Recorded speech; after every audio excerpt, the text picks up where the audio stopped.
Really good. So what brings you here? How have you found us? What are you doing Feder-wise? Well, my partner linked me one of Pernilla's videos, and she's much into non-dualism and such, and well, I don't know. It came at the right time, and I I I I have experience with meditation, and I think I've been very much like on a spiritual path for a long time, but it sort of comes and goes, and I think like a week ago, through some of these videos, I in a way picked it up again and started to pay more attention to my thoughts and how I identify with them, and then draw my attention more so to my body and its sensations. And um, I've been depressed a lot in my life, and like past months or weeks, quite depressed. And then like past week, as I've been putting more attention to my body, and just like consciously drawing it away from my thoughts, I have noticed that um, that that sort of identity, or these thoughts I don't identify with, and so on, it has become somewhat weaker, and I have not felt so sort of heavily drawn down by such things. And well, I think the reason I'm here now today is this is my first meeting of this sort, and Pernilla advised one to define a group or guide or so on in one of her videos. So here I am, and I think I think what I may be looking for here now today is just perhaps you might get some sort of a general read on where I am and what I might want to especially focus on in my work, because right now it's just this vague notice I am thinking, and okay, let it go and pull my attention to my body. Yeah. That's just what I've been doing, and it feels a bit bland at times. I feel like, oh, perhaps I should be doing more or paying attention to something specific and so on. Yeah, I actually would like if you would have you seen through self? When we talk about seeing through self, have you done inquiries to seeing through self? Like ask the question, who am I? Or Yeah, Well, yeah, kind of, but not. kind of not. Because yeah, otherwise I would love for Todd to guide you. He is amazing in helping people see through self. Would you be up for that? yeah, why not? Thanks. All right. So you've done, it sounds like a who am I kind of inquiry before? Yeah, some. But I must say, like, whenever I've tried it, nothing comes up.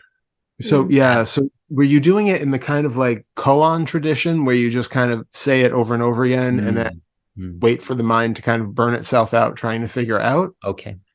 Was that the kind of style that you were doing with it? Well, not so much. I think it was just posing the question internally and seeing what comes up.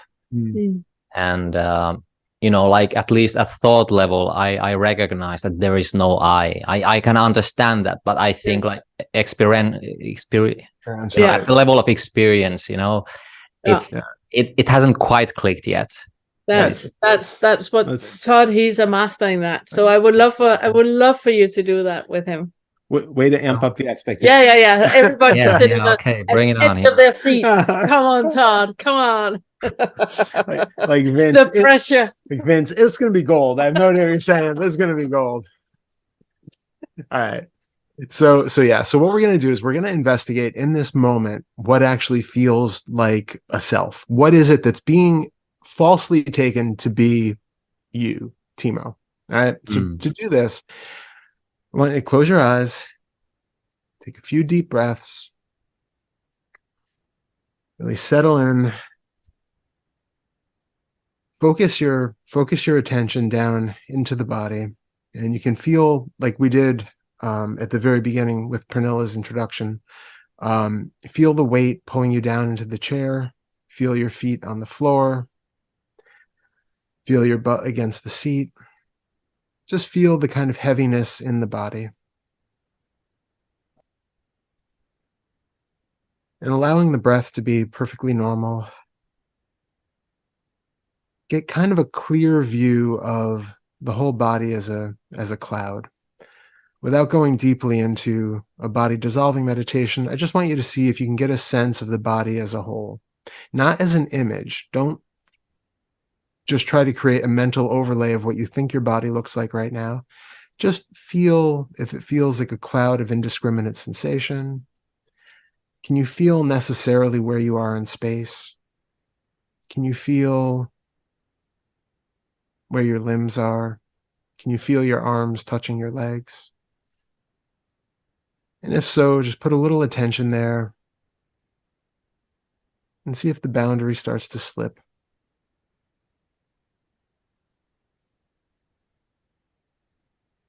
See if it starts to become a little more difficult to tell the boundary of where one limb begins and another ends, where your skin ends and the air begins.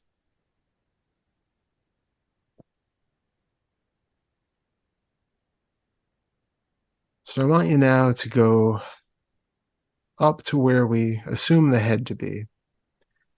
And I want you to start scanning slowly from the top of the head down through the body, or down through the field that we assume is the body. And as you do it, I want you to look for whatever feels like me, whatever feels like Timo. And to do that, it might help to actually say the words me, Timo, or I, and see if something in particular lights up. If something feels a little bit brighter, if something feels like there is a contraction, it might feel like there's just more of an energetic buzzing. Whatever you feel, just take your time slowly going through your head, down through the neck, down through the shoulders and chest, all the way down, keeping an eye out for any part that feels like a me or that lights up when you say the word me or Timo or I. And let me know where you're sensing anything different, anything unique, anything that is standing out to you.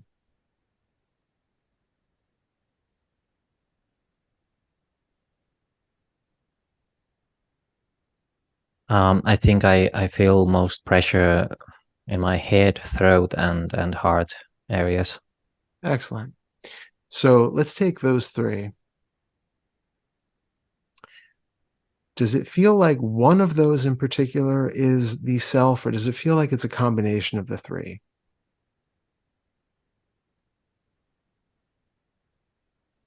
Well, this thought comes up that the true self might be the heart, but the head and throat, they feel kind of uncomfortable, perhaps sort of tense. So those might be more sort of this thought level. Okay, that's good. Identity. That's good. So we'll take the thoughts off of it and we'll come back to just the sensations in the body. And since the heart seemed to be the one that had the most right now feeling of selfiness to it, let's go down to the feeling in the heart. And can you describe to me exactly what you're feeling there? And if you need to amp up the sensation, again, pick one of those words that enlivens it. Well, it feels open and warm and comfortable. True. Good. Okay. How do you define true in this situation?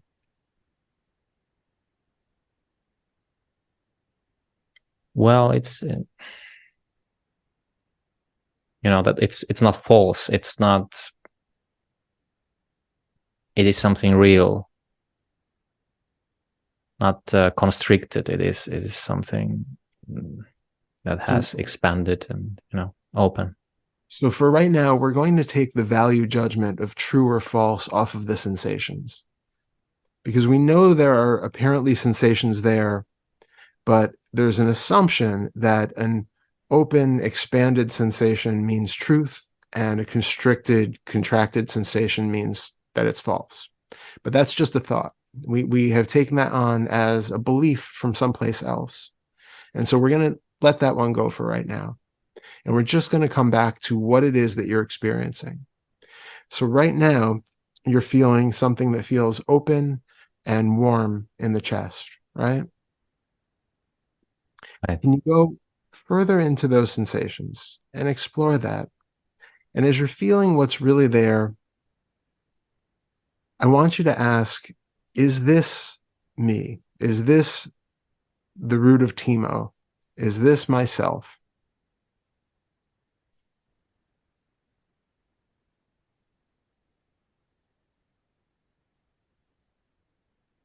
What comes up?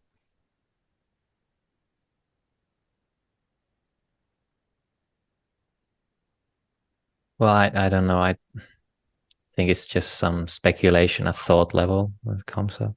Good. So let that go. So when you feel into that sensation and you feel into that openness and that warmth, do any images come up? Do any thoughts come up about this having anything to do with anything other than a cloud of sensation? How is the self part of this being known outside of a thought saying warmth and openness means truth?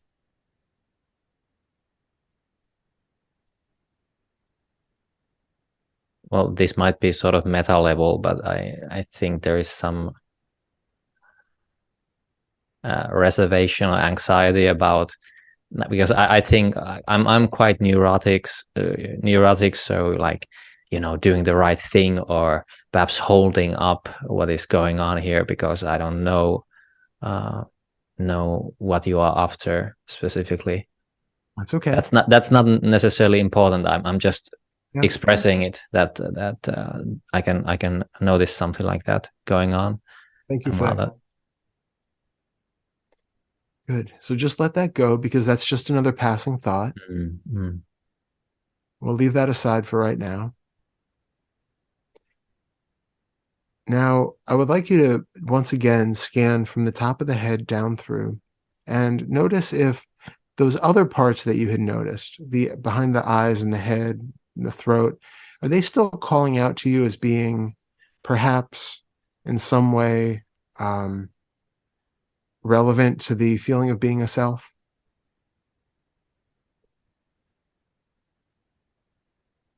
well, I think the strongest sensation right now is the throat, and yeah.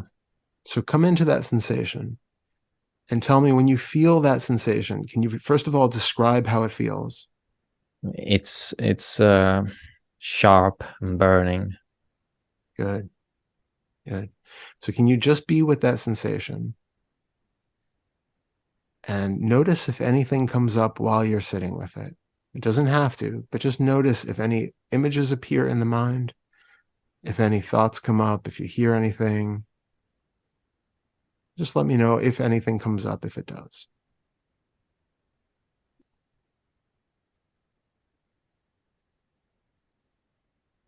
I think it's either fear or anger, and it seems to be connected to the heart. Like when I focus on the throat, then the heart sort of becomes stronger. The sensation there. So when you focus on the intense feeling in the throat, the heart feels warmer and more open. Yeah, it seems so. Yeah. Okay. So can you go into that feeling in the throat again and ask the feeling, why are you here?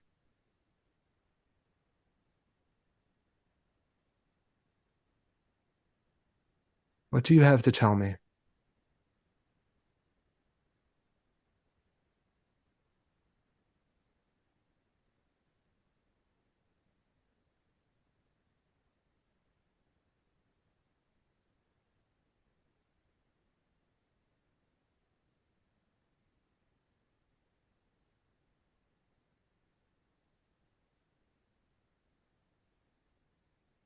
Does anything come up?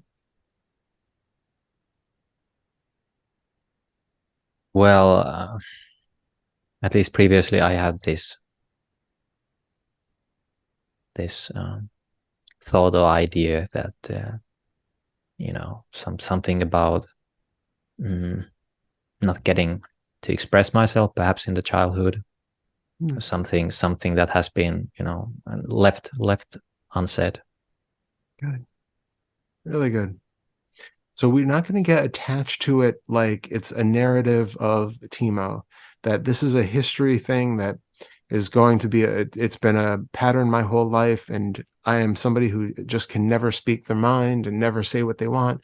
We're not going to make another identity out of that, but can you be with that sensation that's here right now and feel a sense of love towards it? Feel that okayness about the urge to be able to speak your mind. Feel that that love for this contraction. Feel that love for this burning, because it's here to send a message, right? It's not something that we need to get rid of. It's something that's bringing something to your attention which has gone unnoticed. So I want you to just feel into that sensation with a sense of love and compassion.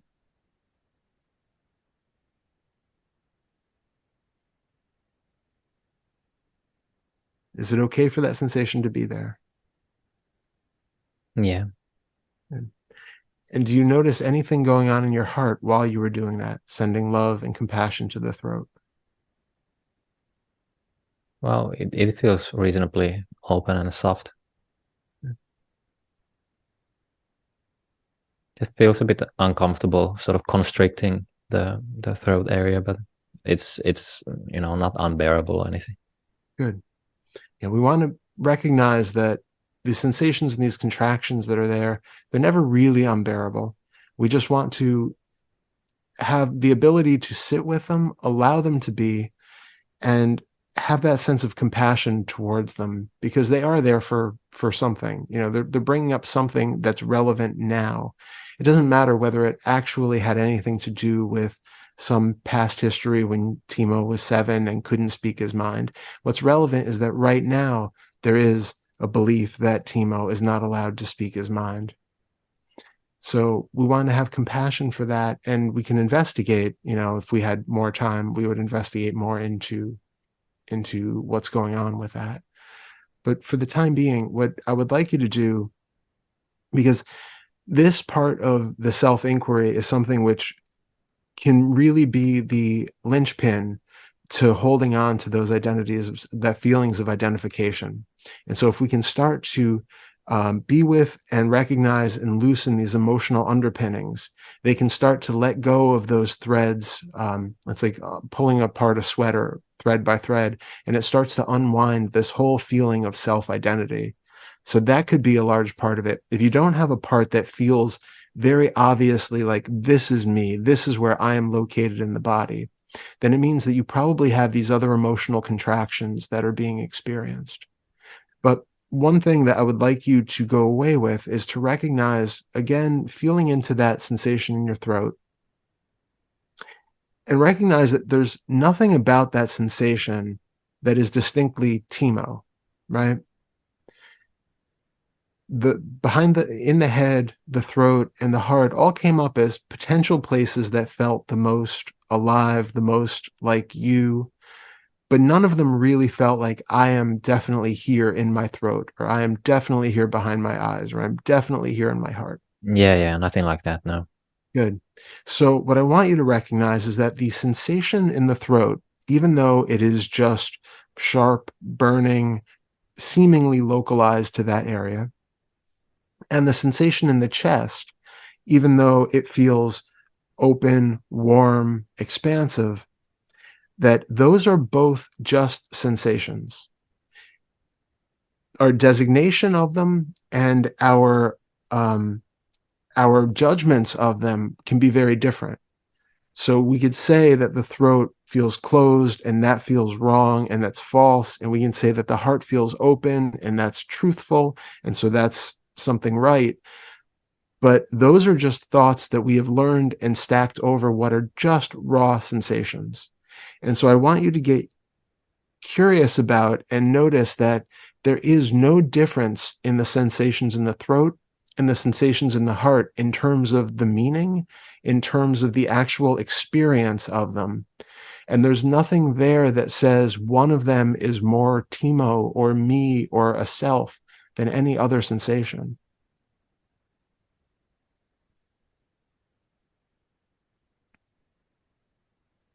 Yeah, I can agree with that. So when we do the sort of self-inquiry that we're talking about, it's not so much coming up with a vague idea of who am I and then just waiting for something to appear. And it's not so much the Zen koan style of just burning the mind out until it shuts down.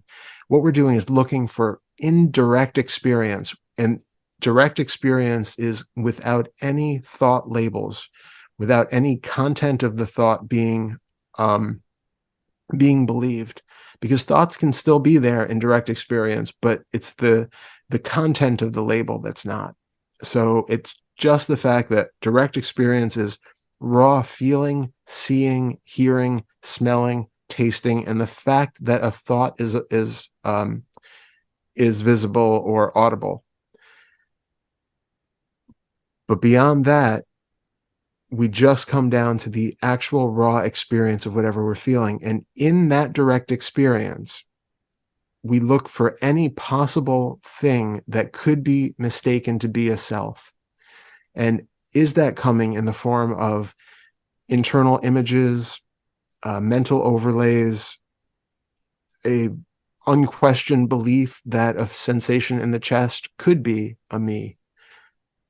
Stripping all of those off bit by bit, we come to what is actually there and see for ourselves once, twice, over and over again, as many times as is needed, to recognize that there is nothing here that could be felt or taken to be a self without another layer of thought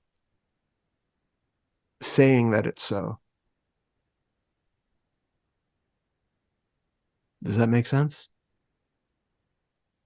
Yeah, very empirical. Yeah, exactly. So just doing a quick scan again through the body, is there anything that jumps out to you as being a self? So anything here that could possibly be taken to be a self in this moment?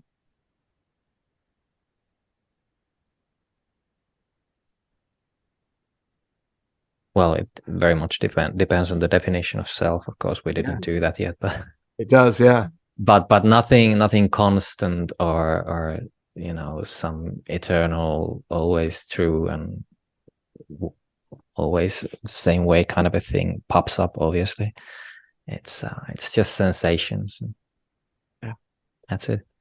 Do you have a definition of self? Well, I'd then speak of the formless and how it is oneness and everything, and just yeah. Is that your experience, or is that something you've learned?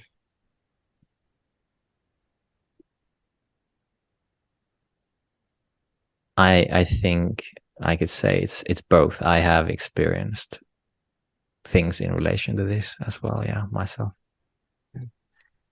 And have you experienced it and then put a label on it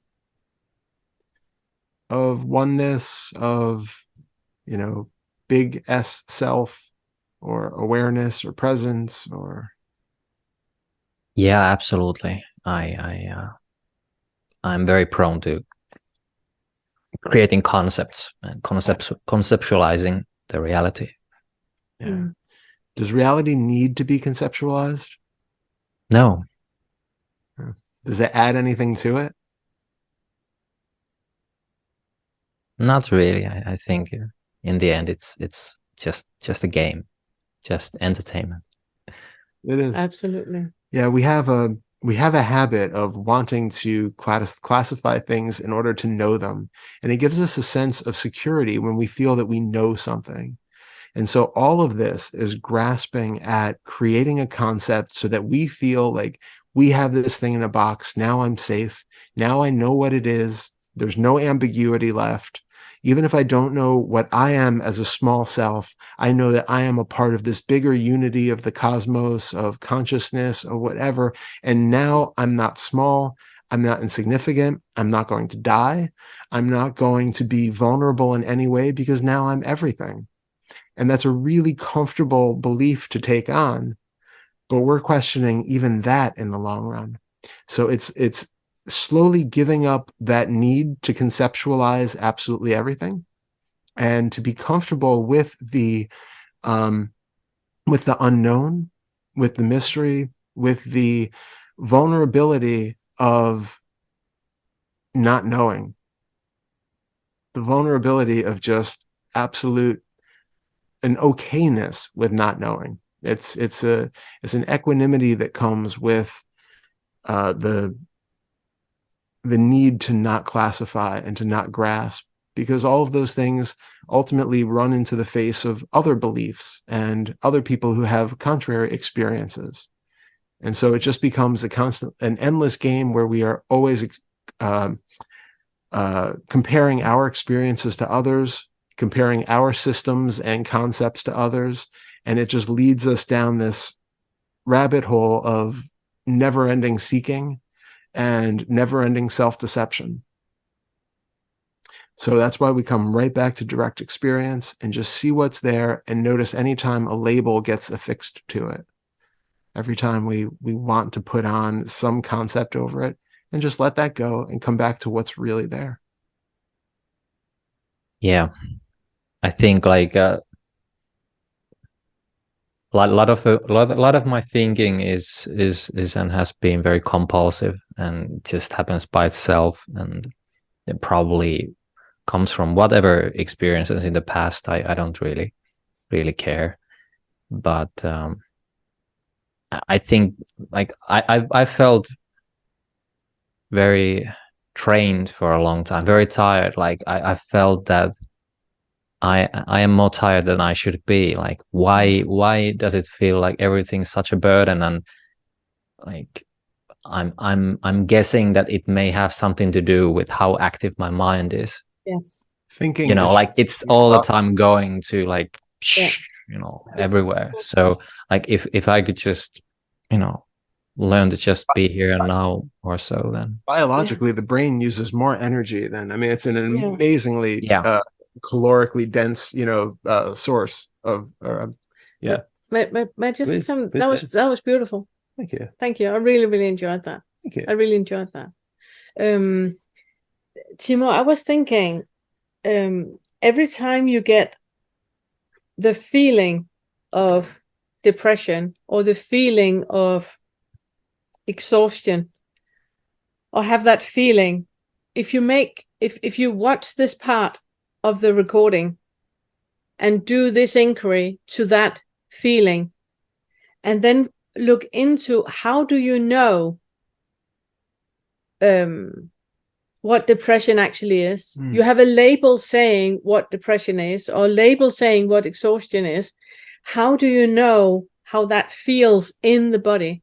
If you detach the label of it, how would you describe it? Because you will find that just like you saw with Janine, that it's coming in waves, and every single wave is different. We can only maintain an experience of what depression or exhaustion is, or migraine for that matter, if we keep the label on it and saying this is, and this is how I know in your lived experience how it is in the body right now when you are depressed or when you are exhausted. If you really feel into what is happening in the body, you will see that it's something completely different. And there's a humbleness to that does not align with being a very conceptual person. I am too a very conceptual person. I am too very much liking things in small, neat boxes and have seen them from every single angle. I really enjoy that. So I completely understand you. I'm completely on board with you, and I'm very much exactly like you. What I have found helpful is to question what I know, because like Todd just said, we do not know. We have no idea. We think we know, and we are very comfortable thinking that we know. But when you really, really look into it, you only know the label. You don't know what is actually the lived experience of it. Yeah, I hear you. Like just in the past week, I as I said, like I felt some, release from the heaviness and so on. Just sort of recognizing that, like, if I feel a certain way, like in the morning, for example, I might feel tired or heavy or old, like I'm just, the years are piling up and I'm almost 40 and ancient. So, like there is this certain kind of a state that I have learned to associate with thinking a certain way. I can really like start to see that, like experientially. Yeah, exactly. Experientially, yes. Yeah. So that's cool. Like I feel like I can see through that much better than before. So it doesn't sort of lull me to sleep and like totally believing. Yeah, I love that story. Yeah. Isn't it fascinating too when you start to like take off that label of depression, heaviness, oldness, or something like that? Sorry, letting somebody in. That when you take that off, that the feeling that was underlying it, that you were taking to be depression or oldness or tiredness, is actually much lighter than it seemed to be. It's like it really changes the experience of it, because we are, as soon as we label something, we put on it all of the associated judgments, thoughts, and past memories about what that thing is, and then it just takes on all of that extra meaning and all of that extra emphasis and heaviness that the actual experience doesn't have. Yeah. You build on it with thoughts, and then you have more thoughts that build on the thoughts, and it becomes really, really heavy. Yeah. It's like if you have a headache and you really, really don't want a headache, then it actually helps thinking this is a brain tumor, and then and then you feel, oh my god, it's so bad, I can hardly be anywhere. Okay, it's not a brain tumor. Oh, it's actually not that bad, because it's like the mind is adding on to, I'm old, oh my god, I can't move. Okay, it's not about you being old. Oh, now I'm actually a spring bunny, I can actually do lots of things. The mind is amazing at that. It's really, really amazing at limiting us because we believe in the label. We've been talking about doing, because we've been going to the gym lately, and we've been talking about doing a series of things about that, because it is so, like, I was somebody who's never been to a gym, and realizing the limiting beliefs that were in there around certain exercises, or I won't go into it, it's a long thing, but I can do it very short. You can do it very short. I can do it very short. Okay, is it okay? Yeah, of course. Okay. It's always okay. So there's this exercise that I wanted to experience how much the thought was limiting his experience. So there's this machine where you do like that, and it reminds him of those like men that are going like that, and he hates that type of men, right? Seriously. So he had a certain type of weight on it, and he was sitting and doing completely fine. And then I said, now you're one of those guys. And immediately he couldn't move his hands. So he had to relax because he was so exhausted. And I was like, okay, try again. And he sat up and tried again. And then I said, imagine now that you're a bird and you're flying. And he could do so many. It was like, this is amazing. Oh my God, this is my wings. And then I said, now you're one of those guys. And he was like, and he couldn't move his arms at all. That's the power of the mind. It's really the power of the mind. It's really, really, really becoming aware of how much the mind is dictating what the body is actually capable of. Yeah. I don't want to live under its tyranny anymore. No. Yeah. I'm looking forward to hearing how it's going for you. If you could come back next inquiry, I would like to hear how you're doing with detaching the thought and seeing into how much the thought is actually limiting the body, and if you allow the body to be, how much that is actually dissolving the thought. Yeah. So basically continue as I've done, just drawing the attention to the Yes. bodily sensations and Yeah. And listen back to this part of the, you can either, make a timestamp on it so you can hear it over and over, or record it so you have it. Yeah. And I would love for you to inquire more about what the sensation in your head is if Timo is there, or what the sensation in the heart is, or if Timo is there. So you keep inquiring into that. Yeah, I'm always a big proponent of throughout the day, at any point, it doesn't have to be formal inquiry. At any point as you're walking around, if you suddenly start to feel like Timo, you start to feel like, okay, well, this is definitely me. There's definitely a self here. Just stop, look inside and go, where is it? What is happening right now that is making me assume that there's a self here right now? And then just get really curious about all of the different aspects of your sensory experience at that moment, and see if there is in fact anything there that's giving you that impression. Yeah, I like what Ellen Watts said with that the sense of self is just a contraction in the body. Yeah, it's a persistent muscular contraction or something to that effect. Yeah. Squinting the eyes, tensing the face. Yeah. And even things like we could have tension in like the butt or in the back or something that are just there holding up the structure, and we take that to be, well, I'm here, I am a body, I am this feeling of being a me is actually just muscular tension that's holding up, a skeleton. But we take that as a personalized thing, and we take that to be a hallmark of ourself. And so it's recognizing even in what feels like a physical sensation, is that physical sensation me, or is it just physical muscular tension? Is there, a lot of times we have these they're just above the level of subconscious mental images. They're not super, super sharp and in focus, like we're intentionally imagining something, but they're these kind of mental overlays about our body in space, about what we look like, about our face or the emotional state or something else. And they go a long way also into combining with some of these other elements to create that feeling of being an existing self in space and time. So we get curious and we analyze and dissect all of it. Yeah. Really nice. Thank you. Amazing. Yeah, really good. So happy to meet you. Really good meeting you. Yeah, likewise. I'm happy again. Thank you.